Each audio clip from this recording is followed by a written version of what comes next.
at an early age. When I went out with somebody, when I went out with a boy, I looked at my friends who were always giggly and doing all this stuff, and I thought, wow, they're easily excitable or something, because it didn't seem like really that big of a deal to me. At the age of 22, Christine was tired of struggling. Her sexual identity won out over her faith. It felt like such a choice to me. It really did. I mean, out of hurt and out of just this feeling like I had to choose one or the other, because there's not a place to be both in the community, in the religious community I was a part of and that I grew up in. But she missed her life in the church, and at 27, she hooked up with an ex-gay program that she hoped would rid her of her same-sex attractions. It was one of the first places where I was able to talk about both my sexuality and my relationship with God in the same space. And that was very important. And so I thought I would come here and have therapy and things like that and kind of make a clean start, that I would be able to and eventually become heterosexual. 18-year-old Vince Pancucci had that same hope, and being gay was too much for him to handle. A lot of it was, after I would think about a guy in a sexual way or lust after a guy, I would just go to my room, break down, start crying on my bed, and I would talk to God. And a lot of it was anger. I would be so angry at God and just ask him, why are you giving me these feelings if it's not in your will for my life? That's when he saw suicide as his only way out. I did attempt, and it was unsuccessful. My roommate walked in on me as I was trying to OD on the pills, and he took them away from me. And it was at that point when I was just like, what am I doing? Like, what am I doing with my life? This is a student from Saudi Arabia, one of 6 Muslim nations where same-sex intercourse is punishable by death. He agreed to talk with World Report on the condition of anonymity. I had moved to the States about a year before September 11th. And being a Muslim and an Arab in the United States at that time was really hard. And I had to seriously consider and think about who I was, what I believed in, what's important to me. Among those serious questions were the sexuality part. And in the Muslim world, there is no separation of church and state. Schools say it's wrong, mosques say it's wrong, and Islamic law says it's wrong. It's not just a Muslim struggle, it's not just a queer struggle, but it's a struggle. And if people can have compassion and understanding and realize that forcing someone to choose or to leave their faith, which for me is the foundation of my existence, of how I believe, of how I live, it's a really difficult thing to force. While their personal struggles with faith and sexuality may be similar, their paths forward are very different. After almost 5 years in an ex-gay program, Christine Bakke never got the results she was hoping for.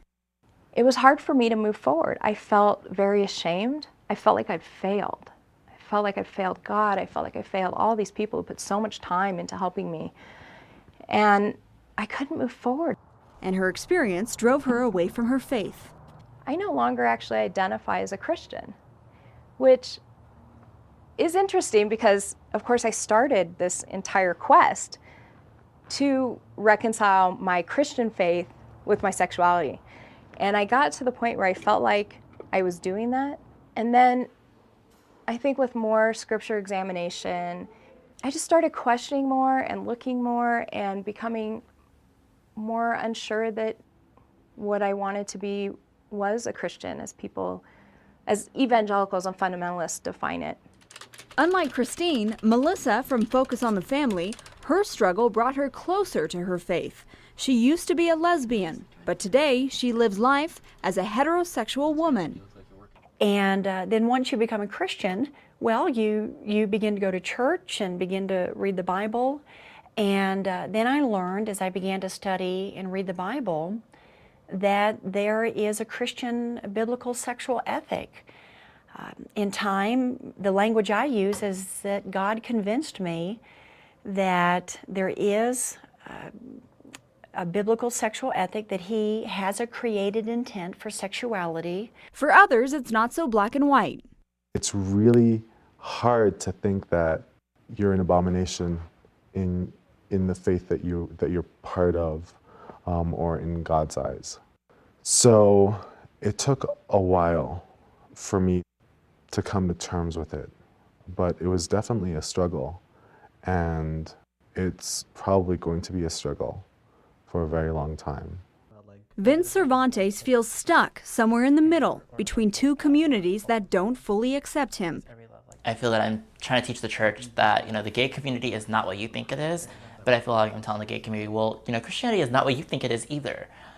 And I'm just on this weird place on the spectrum where it's like, okay, I want both communities to really get along. And I'm just hoping that eventually people will recognize that. But he sees it as his duty to stay with his congregation, even though many reject him.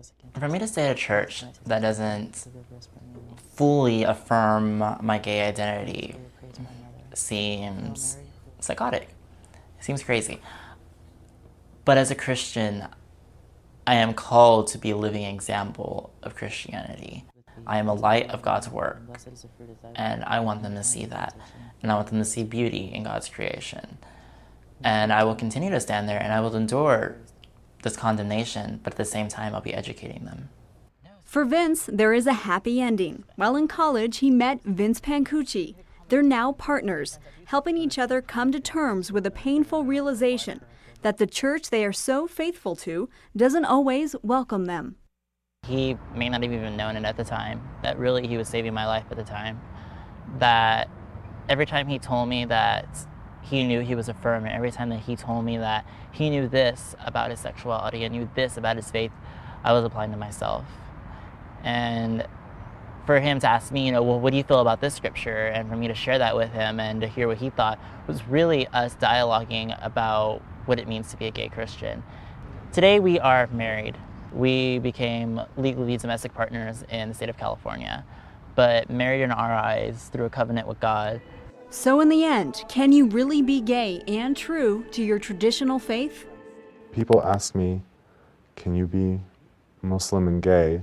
And I'm like, yeah, as much as you can be an Arab and an American, as much as you can be a Muslim and an American.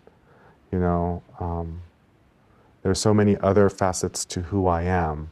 I'm a Christian. Focus on the Family is a Christian ministry, and we hold to the biblical worldview as well, that God does not make people gay, that people are not born gay, that God's created intent for individuals is heterosexuality. But Greenberg argues that both the religious and gay communities need to realize there's room for everyone when you take a new view of the text. There's no way for revelation or sacred scripture to mean one thing, and then one interpreter, one rabbi, one priest, one minister gets the truth. There's no such thing.